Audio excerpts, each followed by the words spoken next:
യൂട്യൂബിൽ ഏറ്റവും കൂടുതൽ ഷോർട്ട് ഫിലിം എന്ന് സെർച്ച് ചെയ്തിരിക്കുന്നത് ഇന്ത്യയിൽ നിന്നും ബംഗ്ലാദേശിൽ നിന്നുമാണ്. അതും ഇന്ത്യയിൽ ഏറ്റവും കൂടുതൽ ഷോർട്ട് ഫിലിം എന്ന് സെർച്ച് ചെയ്തിരിക്കുന്ന സ്ഥലം കേരളമാണ്.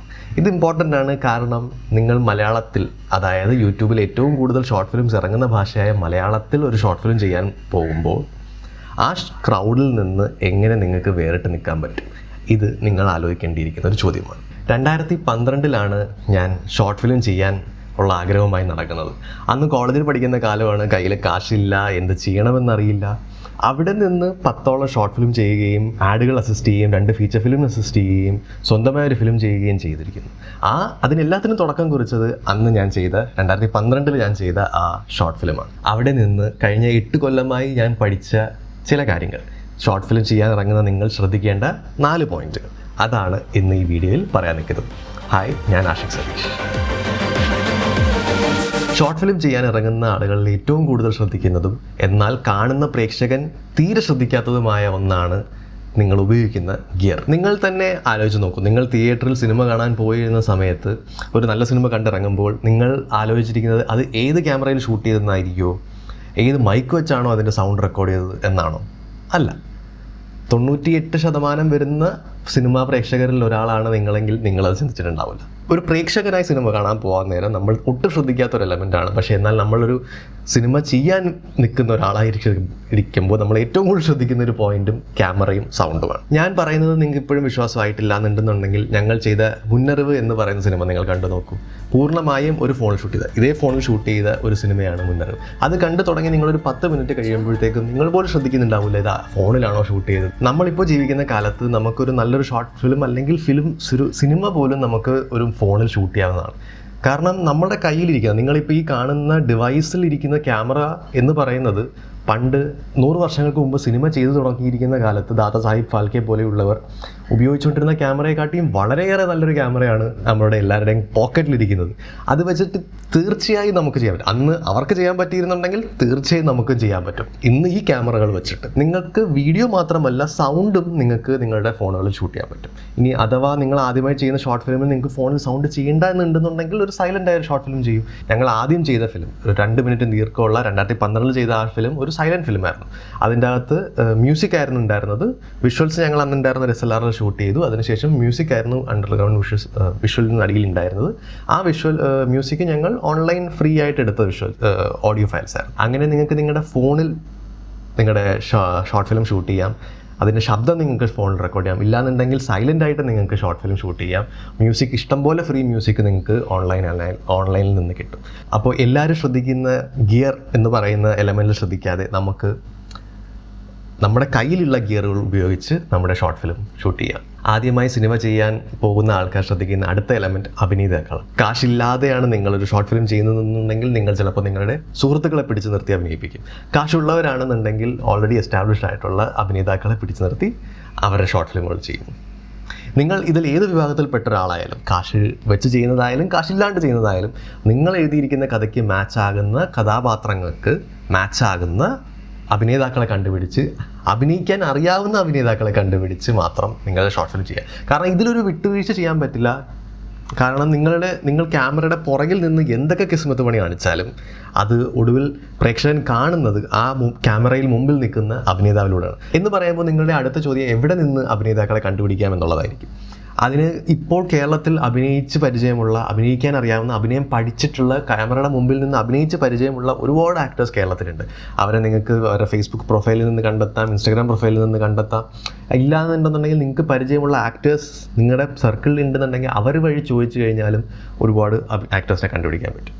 അപ്പോൾ ശ്രദ്ധിക്കേണ്ടത് നിങ്ങളുടെ കഥാപാത്രത്തിന് മാച്ചായിരിക്കുന്ന, അഭിനയം അറിയാവുന്ന, ക്യാമറയുടെ മുമ്പിൽ അഭിനയിച്ച് പരിചയമുള്ള അഭിനേതാക്കളെ മാത്രം തിരഞ്ഞെടുക്കുക. നിങ്ങൾ മനസ്സിൽ കാണുന്ന ആ സിനിമ വളരെ നല്ലതുപോലെ പ്രേക്ഷകൻ്റെ മനസ്സിലേക്ക് എത്തണം എന്നുണ്ടെങ്കിൽ നിങ്ങൾ ശ്രദ്ധിക്കേണ്ട രണ്ടാമത്തെ കാര്യം അഭിനേതാക്കളാണ്. അടുത്ത 2 പോയിന്റിലേക്ക് കടക്കുന്നതിന് മുമ്പ് ഞാൻ ഈ വീഡിയോ ചെയ്യാൻ വേണ്ടി റിസർച്ച് ചെയ്യുന്ന സമയത്ത് ഞാൻ കണ്ട ഒരു ഇൻട്രസ്റ്റിംഗ് സ്റ്റാറ്റിസ്റ്റിക്സ് ആണിത്.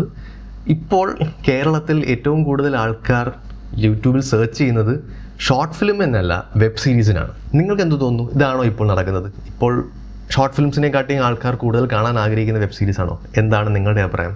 താഴെ കമൻസിൽ പറയൂ. ഷോർട്ട് ഫിലിം ചെയ്യാൻ ഇറങ്ങുന്ന നിങ്ങൾ ശ്രദ്ധിക്കേണ്ട അടുത്ത പോയിന്റ് എന്താണെന്ന് വെച്ച് കഴിഞ്ഞാൽ, നിങ്ങൾ ഷൂട്ട് ചെയ്ത ഫുട്ടേജ് കോർത്തിണക്കി അതിലൂടെ കഥ പറയാൻ അറിയാവുന്ന ഒരു എഡിറ്റർ. എഡിറ്റിംഗ് എന്ന് പറയുന്നത് സിനിമയുടെ മാത്രം ഒരു കലാരൂപമാണ്. പണ്ട് ബുക്ക് എഡിറ്റർ ചെയ്തുകൊണ്ടിരുന്ന സമയത്ത് ഒരു എഡിറ്ററിന് എന്തുമാത്രം ആ കഥയിൽ ഇൻഫ്ലുവൻസ് ഉണ്ടായിരുന്നോ അതിലേറെ ഇൻഫ്ലുവൻസ് ഉണ്ട് ഒരു എഡിറ്ററിന് സിനിമയുടെ മേൽ.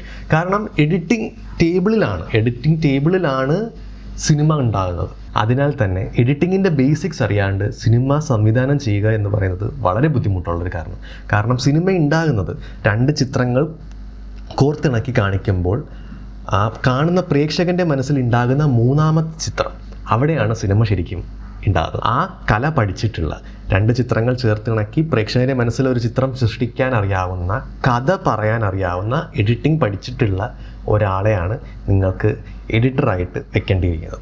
ഏറ്റവും ഒടുവിൽ നമുക്ക് ഏറ്റവും ഇമ്പോർട്ടൻ്റ് ആയ ഒന്നിലേക്ക് വരാം. പ്രേക്ഷകർ സിനിമ കണ്ടിറങ്ങാൻ നേരം അവർ ഏറ്റവും കൂടുതൽ ശ്രദ്ധിക്കുന്നതും എന്നാൽ സിനിമ ചെയ്യാൻ ഇറങ്ങുമ്പോൾ പലരും വേണ്ടത്ര ശ്രദ്ധ കൊടുക്കാണ്ട് പോകുന്നതുമായ എലമെൻ്റാണ് കഥ. കഥ എഴുതുന്നത് എങ്ങനെ എന്നുള്ളത് പഠിപ്പിച്ചു കൊടുക്കാൻ പറ്റുമോ എന്നെനിക്കറിയില്ല. എഴുതാനുള്ള കഴിവ് ചിലർക്ക് ഉണ്ട്, ചിലർക്കില്ല. പക്ഷേ കഥ എങ്ങനെ സ്ട്രക്ചർ ചെയ്യണം എന്നുള്ള സ്കിൽ, സ്റ്റോറി സ്ട്രക്ചറിങ്, അത് തീർച്ചയായും പഠിപ്പിച്ചു കൊടുക്കാവുന്ന ഒന്നാണ്. അത് സിനിമയുമായി ബന്ധപ്പെട്ട് കിടക്കുന്ന എല്ലാവരും പഠിച്ചിരിക്കേണ്ട ഒരു കലയാണ് എന്നുള്ളതാണ് ഞാൻ വിശ്വസിക്കുന്നത്. സ്റ്റോറി സ്ട്രക്ചറിങ് അങ്ങനെ വലിയൊരു സംഭവമൊന്നുമല്ല. ബേസിക്കലി എന്താണെന്ന് വെച്ച് കഴിഞ്ഞാൽ, ഒരു കഥ എങ്ങനെ പറയണം, എന്ത് എപ്പോൾ പറയണം, എന്ത് എപ്പോൾ പറയാൻ പാടില്ല, കാണുന്ന പ്രേക്ഷകനെ എങ്ങനെ മുൾമുനയിൽ നിർത്താം എന്നുള്ളത് തന്നെയാണ് സ്റ്റോറി സ്ട്രക്ചറിങ്ങിൻ്റെ സ്കിൽ. അത് പഠിക്കാനും വളരെ എളുപ്പമാണ്. നിങ്ങൾ ചെയ്യേണ്ടത് എന്താണെന്ന് വെച്ച് കഴിഞ്ഞാൽ, നിങ്ങൾ എഴുതിയിരിക്കുന്ന കഥ നിങ്ങളുടെ ഒരു സുഹൃത്തിനെ പിടിച്ചു നിർത്തി ആ സുഹൃത്തിനോട് നിങ്ങളുടെ കഥ പറഞ്ഞു കൊടുക്കുക. ആ പറഞ്ഞു കൊടുക്കാൻ നേരം നിങ്ങൾ ശ്രദ്ധിക്കേണ്ടത് ആ കേൾക്കുന്ന നിങ്ങളുടെ സുഹൃത്ത് എങ്ങനെയാണ് അതിനെ റിയാക്ട് ചെയ്യുന്നത്. പുള്ളി ഇൻട്രസ്റ്റഡ് ആയിട്ട് ഇരിക്കുകയാണോ, പുള്ളി ബോറടിക്കുകയാണോ, ഏത് പോയിന്റിലാണ് പുള്ളിക്ക് ബോറടിക്കുന്നത്, ഏത് പോയിന്റിലാണ് പുള്ളി ഫോൺ നോക്കിയിരിക്കുന്നത്, ഇതൊക്കെയാണ് നിങ്ങൾ ശ്രദ്ധിക്കേണ്ടത്. അവിടെ നിന്ന് നിങ്ങൾക്ക് മനസ്സിലാക്കാൻ പറ്റും എവിടാണ് നിങ്ങളുടെ കഥയിൽ ടെൻഷൻ ഉണ്ടാകുന്നത്, എവിടാണ് ആൾക്കാർ ഇൻട്രസ്റ്റോടെ കേട്ടിരിക്കുന്നത്, എവിടാണ് ആൾക്കാർക്ക് അത് ബോറടിക്കുന്നത്. ഇതൊക്കെ നിങ്ങൾക്ക് ആ സുഹൃത്തിൻ്റെ എക്സ്പ്രഷനിൽ നിന്ന് പഠിക്കാൻ പറ്റും. ആ സുഹൃത്ത് നിങ്ങളുടെ സുഹൃത്ത് ആയതുകൊണ്ടും നിങ്ങൾക്ക് കുറേ വർഷമായി പരിചയമുള്ളതുകൊണ്ടും പുള്ളിയുടെ വളരെ മൈന്യൂട്ട് എക്സ്പ്രഷൻസ് പോലും ചിലപ്പോൾ നിങ്ങൾക്ക് പിടികിട്ടിയിരിക്കും. പക്ഷേ നിങ്ങൾ അറിയാൻ പാടില്ലാത്ത ആളോടാണ് കഥ പറയുന്നുണ്ടെങ്കിൽ പുള്ളിയുടെ എക്സ്പ്രഷൻ ചിലപ്പോൾ നിങ്ങൾക്ക് മനസ്സിലായി എന്ന് വരില്ല. അതിനാൽ നിങ്ങളുടെ ഒരു സുഹൃത്തിനെ പിടിച്ചിരുത്തുക, നിങ്ങൾ പറയാൻ ഉദ്ദേശിക്കുന്ന കഥ പുള്ളിയോട് പറഞ്ഞ് കേൾപ്പിക്കുക, അവരെങ്ങനെ റിയാക്ട് ചെയ്യുന്നു എന്ന് കണ്ടനുസരിച്ചിട്ട് നിങ്ങളുടെ കഥ തിരുത്തി എഴുതുക. അതാണ് സ്റ്റോറി സ്ട്രക്ചറിങ് ഏറ്റവും എളുപ്പം പഠിക്കാനുള്ള മാർഗം. ഇത്രയും കേട്ടിരുന്ന നിങ്ങൾക്ക് ഒരു ബോണസ് ടിപ്പ്, നിങ്ങൾ എന്താണ് അടുത്തതായി ചെയ്യേണ്ടത് എന്നുള്ള ടിപ്പ്. 2012 ഞാൻ എൻ്റെ യാത്ര തുടങ്ങുന്നത്. അന്ന് ഷോർട്ട് ഫിലിം ചെയ്യണമെന്ന് ആഗ്രഹമായി നടക്കുകയായിരുന്നു. അതിനുശേഷം അവിടെ നിന്ന് 10ഓളം ഷോർട്ട് ഫിലിംസ് ചെയ്തു, ആഡുകൾ അസിസ്റ്റ് ചെയ്തു, 2 ഫീച്ചർ ഫിലിം അസിസ്റ്റ് ചെയ്തു, അതിലൊരു ഫിലിം കേരള സ്റ്റേറ്റ് അവാർഡ് നേടി. അതിനുശേഷം എൻ്റേതായ ഒരു ഫിലിം ചെയ്തു. അതിനുശേഷം ഇപ്പോൾ അടുത്ത സിനിമയുടെ എഴുത്തുപുരയിലാണ്. ആ സിനിമ ഞാൻ തിയേറ്ററിൽ എത്തിക്കണമെന്ന് ആഗ്രഹമായി മുമ്പോട്ട് നടക്കുന്നു. ഇതിനെല്ലാത്തിൻ്റെയും തുടക്കം നിങ്ങൾ ചെയ്യേണ്ടതുമായിരിക്കുന്ന സ്റ്റെപ്പ് എന്ന് പറഞ്ഞു കഴിഞ്ഞാൽ, ഞാൻ 2012 ചെയ്ത ഫിലിം, അതായത് ആദ്യത്തെ സ്റ്റെപ്പ് നിങ്ങൾ എടുക്കുക. നിങ്ങളുടെ ഇപ്പോൾ കയ്യിലുള്ള സ്ക്രിപ്റ്റ് ഉണ്ടെന്നുണ്ടെങ്കിൽ അത് വെച്ച് സിനിമ എടുക്കുക. സ്ക്രിപ്റ്റ് ഇല്ലാന്നുണ്ടെങ്കിൽ സ്ക്രിപ്റ്റ് എഴുതുക. നിങ്ങൾ എവിടെയാണോ നിൽക്കുന്നത്, നിങ്ങൾ ചെയ്യേണ്ട ആദ്യത്തെ സ്റ്റെപ്പ് എന്താണെന്ന് വെച്ച് കഴിഞ്ഞാൽ ആ ആദ്യത്തെ സ്റ്റെപ്പ് എടുക്കുക എന്നുള്ളത് തന്നെയാണ് നിങ്ങളിപ്പോൾ ചെയ്യേണ്ടിയിരിക്കുന്ന കാര്യം. അതിൽ നിങ്ങളെ സഹായിക്കാനായി കഴിഞ്ഞ 8 വർഷമായി ഞാൻ പഠിച്ച കാര്യങ്ങൾ മുഴുവൻ ഈ ഒരു ബുക്കിൽ ഞാൻ എഴുതിയിട്ടുണ്ട്.